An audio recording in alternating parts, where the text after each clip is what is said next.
Hello बच्चों, chapter number 4 quadratic equation, exercise number 4.3, question number 2। तो ये प्रॉब्लम क्या कहती है, देखिए बेटा। ये कहता है find the value of k for each of the following quadratic equation so that they have the equal root. अगर इन दोनों इक्वेशन के जो इक्वेशन आपको गिवन है बेटा, उनके इक्वल रूट्स हो तो आपको बताना है कि के की वैल्यू क्या रहेगी, है ना।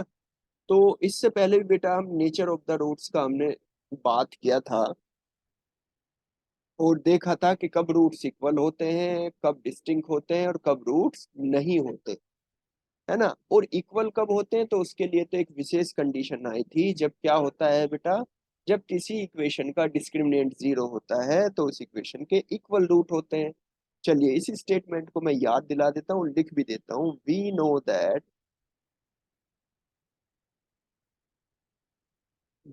That if an equation an equation ax square plus bx plus c is equal to 0 has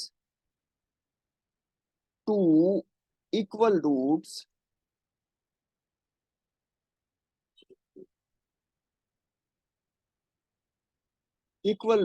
तो this implies that, तो therefore ऐसे लिख सकते हैं, therefore b square minus 4ac, यानी कि उसका डिस्क्रिमिनेट क्या होगा बेटा, जीरो होगा। उसका डिस्क्रिमिनेट क्या होगा, जीरो। इसको डी भी बोलते हैं, डिस्क्रिमिनेट जीरो हो जाएगा। अगर किसी भी इक्वेशन के रूट्स इक्वल हैं तो always always be square minus 4ac की वैल्यू क्या होगी बच्चों, जीरो होगी। चलिए देखते हैं और क्वेश्चन नंबर फर्स्ट लेते हैं। कंडीशन पता चल गई बेटा, तो यहाँ पर भी क्या करेंगे हम, इस इक्वेशन के रूट्स इक्वल दिए गए हैं, ये कंडीशन लगाएंगे, उसको जीरो के इक्वल रखेंगे तो क्या आ जाएगा, हमारा वैल्यू ऑफ के आ जाएगा। तो फर्स्ट ऑफ ऑल बेटा, write down problem number 1। 2x plus के एक्स प्लस 3 = 0। तो डिस्क्रिमिनेंट निकालना, डिस्क्रिमिनेंट के लिए आपको किसकी वैल्यू चाहिए, ए बी सी की वैल्यू चाहिए। तो उसके लिए क्या करेंगे, first of all comparing comparing given equation with a x square plus b x plus c is equal to 0। तो क्या होगा भाई, हमारे पास क्या आएगा, तो here a is equal to 2, b is equal to k, b की वैल्यू कितनी होगी के, ए की वैल्यू 2 होगी, और and c is equal to 3। तो ये आई ए बी सी की वैल्यू। तो सो या देयरफॉर डिस्क्रिमिनेट, यानी कि consider B square minus 4ac।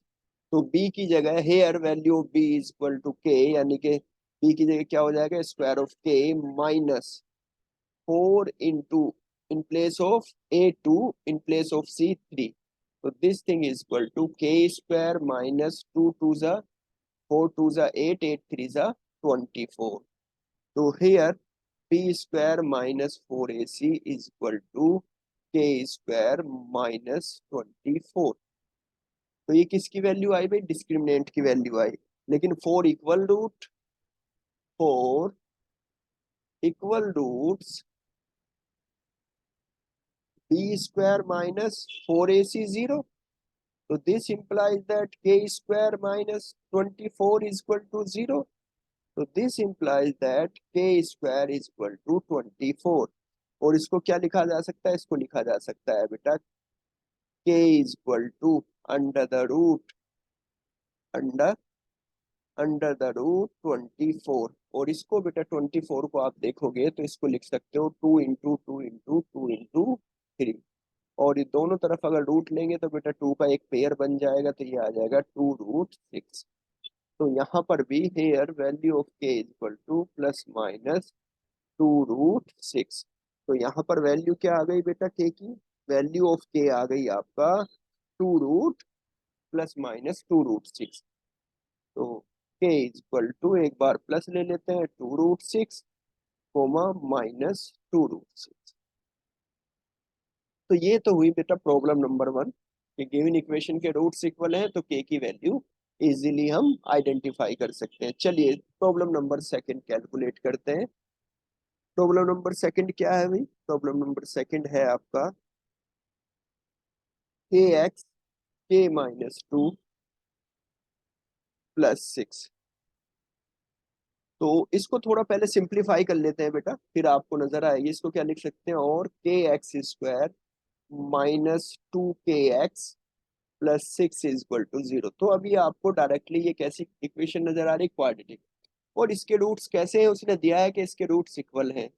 तो इक्वल रूट्स के लिए क्या होता है बेटा? कोई भी अगर इक्वेशन है, क्वाड्रेटिक इक्वेशन है, और उसके रूट्स कैसे हैं? इक्वल हैं, तो ऑलवेज ऑलवेज इसका डिस्क्रिमिनेट क्या होगा बेटा? जीरो होगा।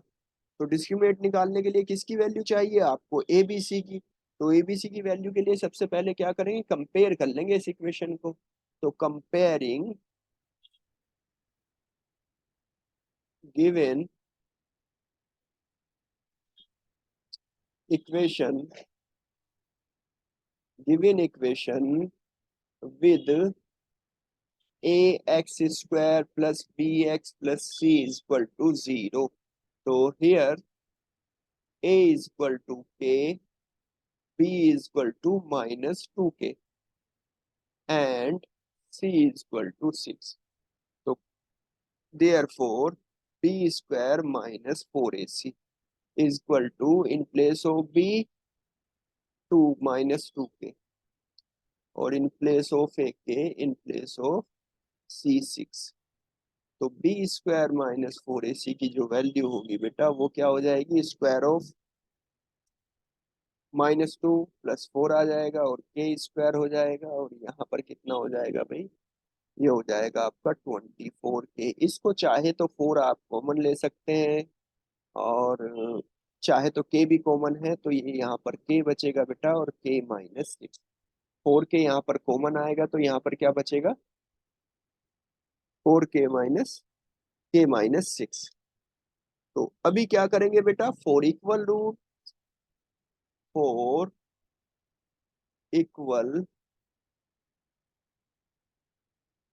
Roots b square minus 4ac is equal to 0. This implies that 4k minus k minus 6 is equal to 0.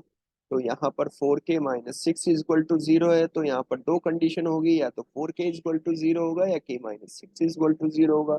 If 4k is equal to 0, तो this implies that 4 तो 0 नहीं हो सकता, only condition k is equal to 0। और if k minus 6 is equal to 0, this means k is equal to six. तो यहाँ पर k की दो वैल्यू आ गई बेटा। कितनी वैल्यू आ गई? दो वैल्यू आ गई। Either k is equal to zero, और k is equal to six. लेकिन if we take k is equal to zero, दो केस बन गए। तो केस फर्स्ट ले लेते हैं। If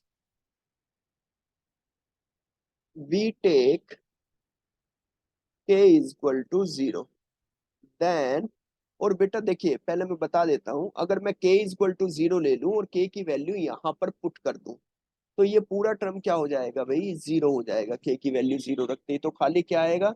this implies that six is equal to zero. देखो six is equal to zero हो गया, है ना? तो और ये पॉसिबल हो नहीं सकता, कभी भी सिक्स जीरो के इक्वल नहीं होगा। तो यहाँ पर वही कंडीशन है, if we take k is equal to zero, then the equation will not have, then the equation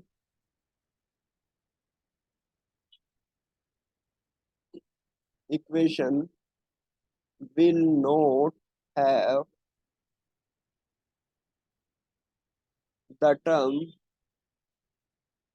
x square. क्योंकि भाई के इज इक्वल टू अगर जीरो रखोगे तो क्या हो जाएगा? ए स्क्वायर वाला टर्म भी खत्म हो जाएगा, और एक्स स्क्वायर वाला टर्म भी खत्म हो जाएगा, और एक्स वाला टर्म भी खत्म हो जाएगा। एंड एक्स, तो फाइनली, तो हैंस के वैल्यू ऑफ के इज वैल्यू ऑफ के इज सिक्स।